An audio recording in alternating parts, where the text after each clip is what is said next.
1956. Bayang magiliw, pers na silanganan, alab ng puso, sa dibdib mo'y buhay.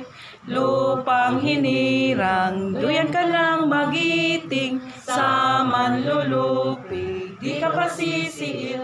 Sa dagat at bundok, sa simoy at sa langit mo'y bugao, may dilat ang tula at awit sa paglayang minamahal. Ang isap ng watawat mo'y tagumpay na nagdidilim. Ang bituin at araw niyan kailan pa may magdidilim. Lupa ng araw ng walhati pagsinta, buhay langit sa piling mo. Aming ligaya ng pagmayang aaping, ang mamatay ng dahil sa'yo.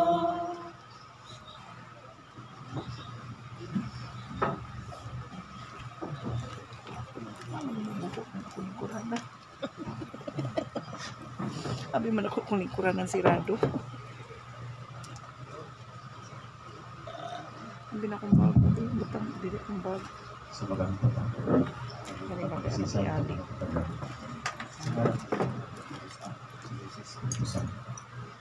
O balahan ng Diyos sa mga hari sa paro. Dili mas punya Diyos kong katar. Pimus kami magpasalamat sa mga grasya ng nagasa kami. Inugunan sa langit ng gugma. Ang kalit. Pinaw, ibisigis mo ka. Ang ipanalangin. Ini nga mong ipugahi mo ang karoon. Ininas nga ang conviction sa matag tuloy. Atol sa kasaulogan. Sa among bantugan bayan o iduli. Ito papaw sa isa. Pinaw kong ka, kinunagalang puso ng ulit at tulihan. Ang matuman, ang ipangandoy sa mga katawan. Pinagin sa isa sa mga kanagipong kalit. Kaya kinintaran ng mga kalampusan ng manaw. Di mo kinilungog ng himaya. Tungod ikaw ang Diyos nga man nga manuloy. Puno sa bukma. Kung may dalan sa kamaturan, sa kinabuhi, kalawasan ng naging labhan, ang kalatapusan, buhi, tangkod sa kanito. Timahin sa Diyos Amahan, sa Diyos Anak, at sa Diyos Espiritu Santo. Amen. Amen.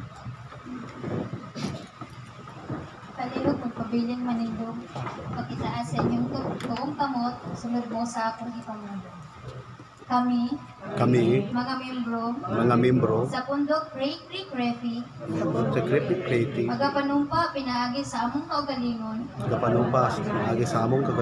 aron mapadayon mapreserba, gabantayan o matukawan, mapalagbuon o mapanalitdan, ang mga mithi o tinguha, sa atong bantugang bayani, Dr. Jose P. Rizal, nga nagapamulong pag-usab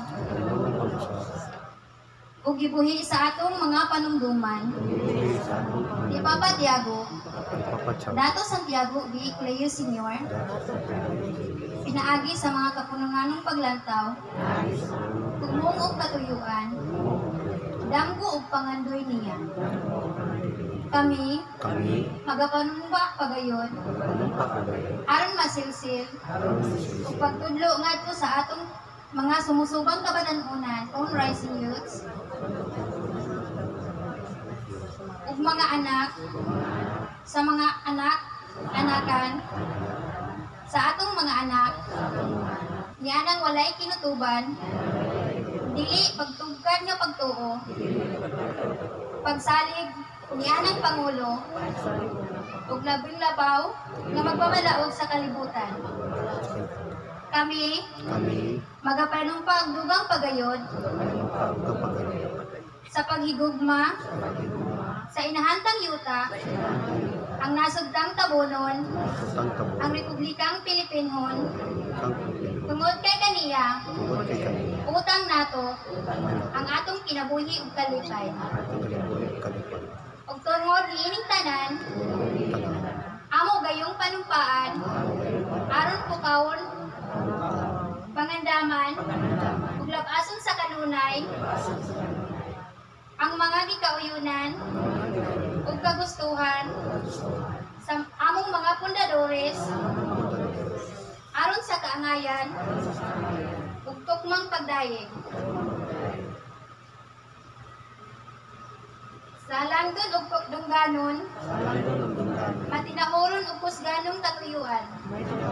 Ingkod nga panguna-una, limpyo og ligdong panginabuhi, mga lata nga matinud-anon, ugma og respeto, ngadto sa atong isig katawo, magsilbing sumbanan, ug kahadlok ngadto sa orihinal nga Ginoo, nga nagabuhat kanatong tanan.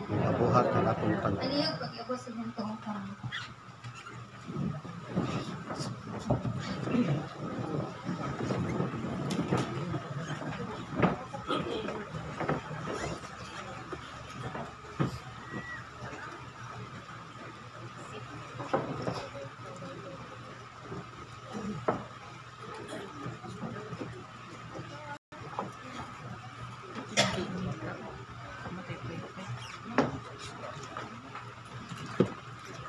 Remarks and acknowledgement of atong National President Abraham Inclino, retired Philippine Army, Ready President.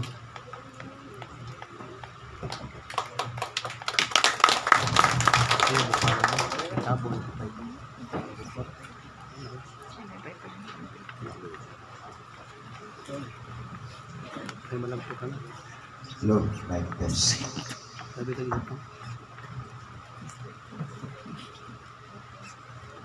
Dahil buntag sa tanan. Sabi na sa atong mga bisita karon sa Aliyah o kaninyo mga national officials o sa uban pa. Muna sa tanan sa atong labang mag-ilaw. Buutan na Ginoo. So, ganing ato karon nga ilahin mo General Assembly. Kung resulta sa atong eleksyon, national election. So, manginahon ako na ganing atong mga obligasyon sa chairman sa atong official. Kinahanglan kini sugod karon nga gayon ito 2024 dili na mahimo na maabay lapses na kulang pag-ilim pa dili kita mapuno sa mga problema kaya lang ma-aksyonan ka agad desisyon ka agad. So, kaninyo tanan, ang nakatago, anaga mo sa mga maayong paglawas o maayong kahintang sa ating mga pamilya sa ating organisasyon na atong sa ulong umma ang atong tubang bayani Dr. Jose Peresan kanyang Berta Peresan. Maraming salamat po sa bunda.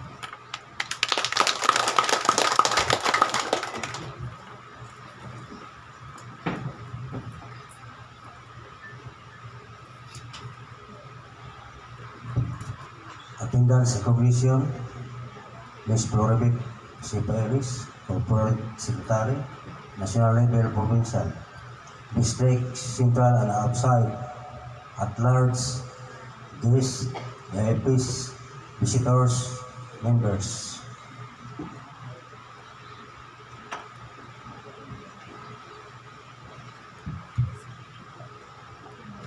th General Assembly, June 18, 2024, attendance. Second Lieutenant Abraham